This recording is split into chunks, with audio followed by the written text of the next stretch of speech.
Hello everyone, welcome to C study point and I am your educator Arya Jain. तो हमने हमारा जो बायोलॉजी का चैप्टर था फंडामेंटल यूनिट एंड लाइफ, वो पूरा पार्ट 1 पार्ट 2 पार्ट 3 कर दिया था। और उसकी जो मैंने सारी वीडियो थी वो अपलोड कर दी थी, और सारे जो भी डॉक्यूमेंट्स थे मैंने अपने टेलीग्राम चैनल में दे दिए थे। तो आज जो हम चैप्टर करने वाले हैं वो 9th स्टैंडर्ड की केमिस्ट्री का चैप्टर है, and the name of the chapter is atoms and molecules. Atoms and molecules आज हम पढ़ने वाले हैं, और ये काफ़ी इंटरेस्टिंग चैप्टर है, काफ़ी ईजी भी चैप्टर है अगर इसको ढंग से समझा जाए तो। और let's start with the chapter. So atoms and molecules हमारा चैप्टर है। तो सबसे पहले अगर हम एटम्स एंड मॉलिक्यूल्स को देखते हैं तो क्या हुआ था, क्या इसकी हिस्ट्री थी, क्या चीज़ हुई, क्या नहीं हुई, और किसने इन्वेंट करा, किसने इसको नाम दिया, ये सब कुछ इस वाले चैप्टर में आता है। कि मैटर होता है, उसमें एटम्स किसने बोला कि एटम होते हैं, उसमें ये किसने बोला कि मॉलिक्यूल्स होते हैं, ये किसने कहा कि एलिमेंट्स होते हैं, कंपाउंड्स होते हैं। तो उन सारी चीज़ों की इंफॉर्मेशन जो भी है वो हमें इस चैप्टर में मिलने वाली है। तो हम स्टार्ट करते हैं सबसे पहले कि कैसे क्या हुआ और कैसे ये आया। तो एक इंडियन फिलोसोफर थे जिनका नाम था महर्षि कन्नड़। ठीक है, इंडियन फिलोसोफर थे और उनका नाम था महर्षि कन्नड़। महर्षि कन्नड़। वो एक इंडियन फिलोसोफर थे और उन्होंने एक थ्योरी थी वो पोस्टुलेट की थी। उन्होंने ये कहा था कि if we go on dividing matter we shall get smaller and smaller particles. मतलब what is the meaning of that. उन्होंने बोला कि अगर हम कोई मैटर लेते हैं, जैसे ये मैटर है, और अगर हम इसको डिवाइड करते रहेंगे तो एक टाइम ऐसा आएगा कि हमें एक ऐसा पार्टिकल मिलेगा जिसका जो फर्दर डिवीजन है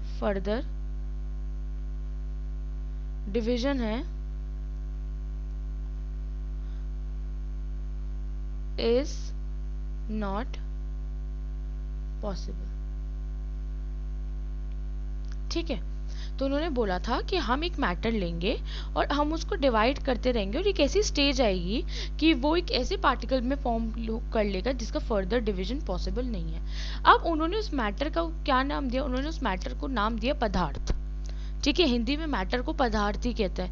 हम बोलते नहीं कौन सा पदार्थ है, ठीक है, तो उन्होंने इसको नाम दिया पदार्थ। ठीक है, और उन्होंने इसको जो फर्दर डिवीजन नॉट पॉसिबल था, जो इनडिविजिबल हमारा पार्टिकल था, उसको इन्होंने नाम दिया परमाणु।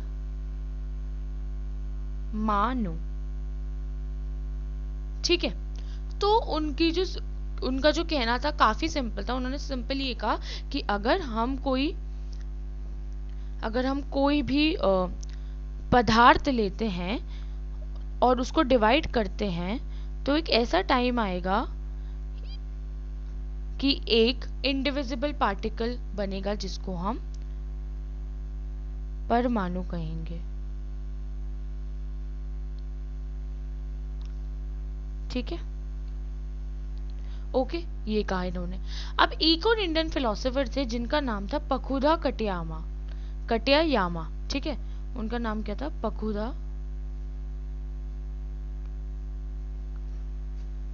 कटयायामा।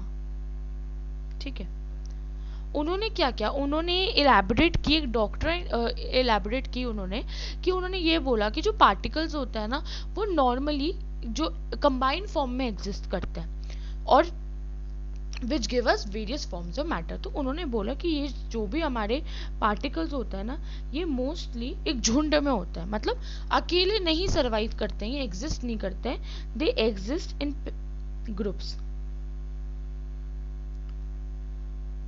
They exist in combined form.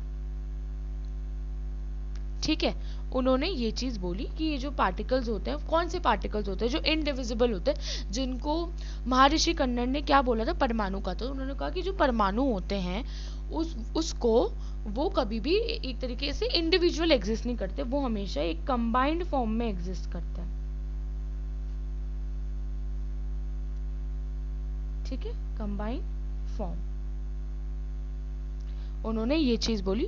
और उन्होंने बोला कि ये जो कंबाइंड फॉर्म होती है, अलग अलग तरीके की कंबाइंड फॉर्म, यही हमें डिफरेंट डिफरेंट मैटर देती है। ठीक है, तो ये थे हमारे दो इंडियन फिलोसोफर, एक का नाम था महर्षि कन्नड़ और एक का नाम था पकुदा कटियायामा। अब दो और फिलोसोफर थे, बट वो इंडियन नहीं थे, वो ग्रीक फिलोसोफर थे। एक का नाम तो था डेमोक्रिटस और वी कैन से डेमोक्राइटस, दोनों सही है, एंड दूसरे थे ल्यूसिपस।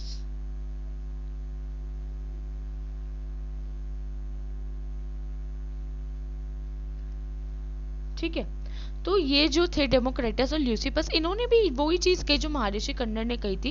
इन्होंने भी कहा कि एक ऐसा पार्टिकल होगा जिसको हम डिवाइड करते रहेंगे, और जिसके डिवाइड के बाद, मतलब इनफिनिट नंबर ऑफ डिवाइड, या जितने भी हम डिवाइड करते हैं, एक ऐसा पार्टिकल आएगा जो इंडिविजिबल होगा, जिसका फर्दर डिवीजन पॉसिबल नहीं होगा। फर्दर डिवीजन पॉसिबल नहीं होगा। ठीक है, उन्होंने ये जो इंडिविजिबल पार्टिकल है उसको नाम दिया एटम्स, या वी कैन कॉल एटम। उन्होंने ये जो इंडिविजिबल पार्टिकल जिसको महर्षि कन्नड़ ने परमाणु कहा था, उन्होंने उसी को एक इंग्लिश नाम दिया जो हम पढ़ते हैं। हम ये नहीं पढ़ते हैं ना, अगर हम इसको हिंदी मीडियम में पढ़ रहे थे तो हो सकता था हम पढ़ते पदार्थ, परमाणु, बट हम इसको इंग्लिश में पढ़ रहे हैं। तो उन्होंने डेमोक्रिटस ल्यूसिपस ने इसको नाम दिया जिसको कहते हैं एटम। उन्होंने कहा एटम का मतलब ही होता है इंडिविजिबल पार्टिकल, और उन्होंने ये चीज बताई। बट अब ये धीरे धीरे सारी जो थ्योरीज हैं ये हमें क्लियर होती रहेगी कि एटम पूरी तरीके से इंडिविजिबल नहीं होते। ये सारी चीजें हम आगे जाके चैप्टर में पढ़ेंगे। बट जो ग्रीक फिलोसोफर थे, जितना एरा था 18th सेंचुरी से पहले पहले का, उन्होंने यही बोला 18th सेंचुरी से पहले पहले कि एक ऐसा मैटर जब हम लेंगे, उसको डिवाइड करेंगे, तो एक ऐसा इंडिविजिबल पार्टिकल हो जाएगा जिसको हम एटम कहते हैं। ठीक है, और 18th सेंचुरी से पहले पहले ये सारी चीज होती है, और ये बहुत सारी फिलोसफीज आई इसको कंसिडर करने के लिए। ठीक है, तो अब हम इसको एक बार रीड कर लेते हैं कि what was exactly atoms and molecules. So it was proposed by Indian philosopher Maharishi Kanna that if we go on dividing matter, we will get smaller and smaller particles of matter. Finally, we will get the smallest particle of matter which cannot be divided further. He named that dividing matter Padarth, and he named that indivisible particle Parmanu. ठीक है, यही मैंने बताया कि जो बड़ा वाला particle था और जिसको हम डिवाइड करते जा रहे थे उसको इन्होंने पदार्थ का, और जो इंडिविजुअल पार्टिकल थे इसको इन्होंने परमाणु का, तो इसको हम पदार्थ और इसको परमाणु। ठीक है, इन्होंने यही चीज कही थी। दूसरा, अब हम पढ़ते हैं। Another Indian philosopher Pakuda Katiyama elaborated this doctrine and said that is particle normally exist in a combined form which give us various forms of matter. ये मैंने बताया था कि जो परमाणु की बात महर्षि कन्नड़ ने करी है, उन्होंने पकुदा कटियायामा ने यही चीज कही थी कि ये अकेले एग्जिस्ट नहीं करते, ये झुंड में एग्जिस्ट करता है। They normally exist in combined form. ठीक है, उसके बाद I told that two Greek philosopher came, Democritus and Leucippus, और यहाँ भी यही लिखा हुआ है कि two Greek philosopher Democritus and Leucippus suggested that if we go on dividing matter, so stage will come when it will be indivisible and they named this indivisible particle as atom. तो ये हमने कर लिया what is an atom. The indivisible particle is known as atom. ठीक है, अभी तक की डेफिनेशन के अकॉर्डिंग। अब एक और इम्पोर्टेंट बात है which is combined form of atom is called molecules. ठीक है, अब combined फॉर्म ऑफ एटम को हमारे जो इंडियन फिलोसोफर थे पकुदा कटियामा में, इन्होंने पहले ही बोल दिया था कि जो एटम होता है, परमाणु होता है, ये अकेले एग्जिस्ट नहीं करते, ये कंबाइंड फॉर्म में एग्जिस्ट करता है। और उसी कंबाइंड फॉर्म को क्या कहते हैं? उसी कंबाइंड फॉर्म को कहते हैं मॉलिक्यूल्स। तो ठीक है, तो उसी कंबाइंड फॉर्म को कहते हैं मॉलिक्यूल्स। तो हमने देख लिया है कि एटम क्या होता है, और हमने देख लिया मॉलिक्यूल क्या होता है। हमने देख लिए 4 साइंटिस्ट थे, महर्षि कर्नर, पकुदा कटायामा, डेमोक्रिटस, ल्यूसिपस, और इन्होंने सबने मिलकर हमें एक एटम और मॉलिक्यूल्स की बिल्कुल सही डेफिनेशन दी, जो मैंने आपको बहुत ढंग से यहाँ पर समझा दी है।